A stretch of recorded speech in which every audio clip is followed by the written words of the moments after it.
জীবন মুক্ত কাকে বলে না, যিনি জীবিত অবস্থাতেও মুক্তি অনুভব করেন।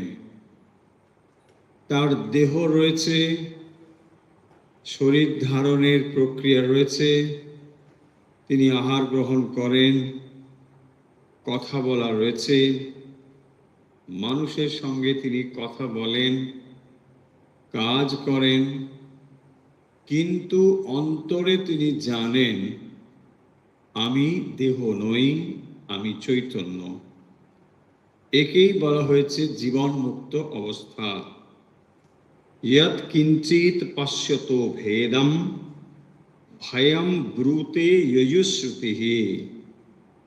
ইয়ৎ কিঞ্চিত পশ্যতো ভেদম, যদি সামান্য কেউ ভেদ লক্ষ্য করেন, অর্থাৎ এই যে ভেদ বুদ্ধি, সেই ভেদ বুদ্ধি ভয় সৃষ্টি করে।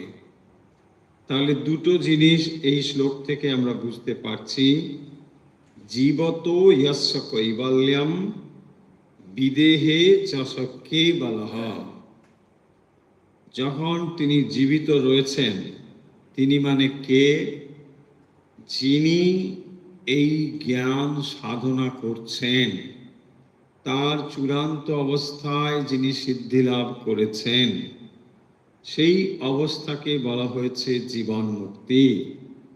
এবং এই যে মুক্তির অবস্থা, সেটি কিরকম বলতে গিয়ে বলছেন যে জীবদ্দশাতেই যিনি মুক্ত, তিনি দেহ নাশ হলে আবার মুক্ত হয়ে যান। তিনি মুক্তই থাকেন।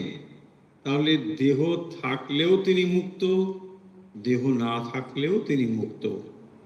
যখন দেহ রয়েছে তখন তাকে বলা হয় জীবন মুক্ত, আর যখন দেহ চলে যায় তাকে বলা হয় বিদেহ মুক্ত।